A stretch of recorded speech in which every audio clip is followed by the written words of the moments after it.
Hello મિત્રો, કેમ છો? મજામાં? તમે શાકભાજી એકદમ નવા નવા ઘણા બધા ખાતા હશો, પણ આજે સરસ મજાની સબ્જી લઈને આવીશું તમારા માટે. લીલી ડુંગળી અને મગની દાળની સબ્જી બનાવવાની છે. એકદમ સુપર અને ટેસ્ટી અને એકદમ હેલ્ધી હોય છે. આપણે બાળકો આમ લીલી ડુંગળી એવું નથી ખાતા હોતા, પણ આપણે એક સરસ મજાનું દાળના જોડે સબ્જી બનાવી અને બાળકોને ખવડાવશું. દાળ મેં 2 કલાક સુધી ધોઈ 4 પાણીથી અને પલાળી દીધી હતી. તો દાળ મસ્ત પલળી અને રેડી થઈ ગયેલી છે.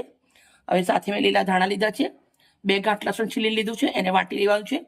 4 નંગ મેં મરચાં લીધા છે, એને સમારી દીધા છે. 1 નંગ ટામેટું છે, એ બી સમારી દીધું છે.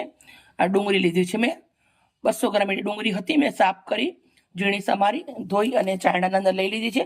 આવી રીતના પહેલાં ડુંગળીને કોરી પાડી દેવાની છે. તમે જો ચાળણાના અંદર 1 કલાક પહેલાં મેં ધોઈ નાખી હતી, કોરી પડી ગઈ છે. બનાવવાની રીતે આપણે ચાલુ કરીએ. એકદમ ઝટપટ અને ઘરના મસાલાથી એકદમ હેલ્ધી અને ટેસ્ટી સબ્જી બનશે. લીલી ડુંગળી અને દાળની સબ્જી. ખાંડની લીધી છે, લસણ નાખવું છે. લસણને આપણે વાટી લેવાનું છે. લસણ આપણે એકદમ ઝીણું નથી કરવાનું. તમે જોઈ શકો છો મેં આવું દરદરું લસણ વાટી રેડી કરી દીધું છે. લોયું ગેસ ઉપર મૂક્યું છે. નાની અડધી વાટકી તેલ મૂકું છું. તેલ ગરમ થઈ ગયું છે. રાઈ જીરું નાખું છું. લસણની કળી નાખવાની છે, 4 નંગ. લસણ લાલ થોડું થઈ જાય લીલા મરચાં, ટામેટું થોડું સાંતળી લેશું તેલના અંદર. ટામેટું સતરાઈ જાય એટલે પાણી સુધી આપણે દાળ નાખી દેવાની છે. દાળના અંદર થોડું પાણી છે, એના સુધી મેં દાળ નાખી દીધી છે. દાળ નાખ્યા પછી થોડી હળદર, થોડું મીઠું, દાળને મિક્સ કરી દેશું.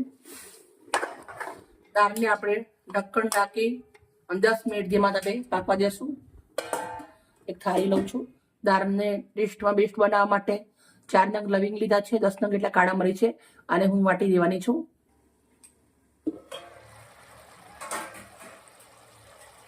દાળ મેં બંને 2 વાર વચ્ચે ફેરવી હતી.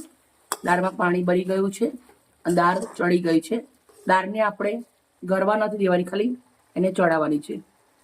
દાળ ચડી અને મસ્ત રેડી થઈ ગઈ છે. તો હવે સાઈડ કરી દઈશું દાળને. એક ડુંગળીનો વઘાર કરવાનો છે. કઢાઈ લીધી છે, થોડું તેલ નાખું છું, 2 ચમચી એટલું.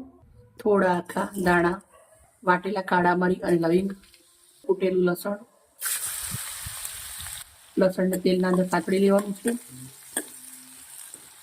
લસણ તેલના અંદર સતરાઈ જાય લીલી ડુંગળી, કશ્મીરી મરચું, થોડી હળદર, થોડું મીઠું, ફ્રેશ કૂટેલું ધાણા જીરું મિક્સ કરી દઈશું. 2 મિનિટ જેવું ડુંગળીને આવી રીતે તેલના અંદર મસાલા જોડે સાંતળી લેવાની છે.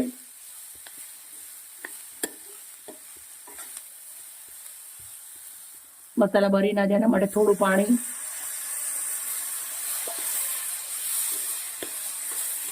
ખાલી 2 થી 3 મિનિટ આપણે ડુંગળીને મસાલાના અંદર પાકવા દેવાની છે.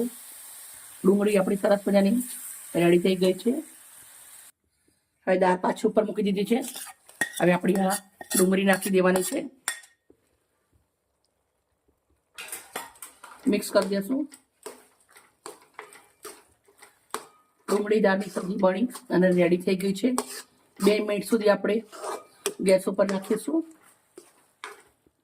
2 મિનિટ જેવું થઈ ગયું છે. સરસ મજાની આપણી સબ્જી પણ રેડી થઈ ગઈ છે. થોડા એવા લીલા ધાણા નાખવાના છે. ગેસને બંધ કરી દઉં છું અને આપણે સબ્જીને સર્વ કરશું. તો મેં આવી રીતના એક બાઉલ લીધું છે નાનું. સબ્જી તો ઘણી બધી બનાવી છે, પણ આપણે આના અંદર સજાવી દઈશું. એના જોડે મારી દીકરીએ સરસ મજાની 2 રોટલી બનાવી છે. રોટલી આપણી રેડી છે. શાનદાર ડુંગળી દાળની સબ્જી અને ફુલકા રોટલી. મિત્રો, અમારી વિડીયો સારી લાગી હોય તો પ્લીઝ અમને લાઈક કરજો, દોસ્તોને શેર કરજો. Okay, by.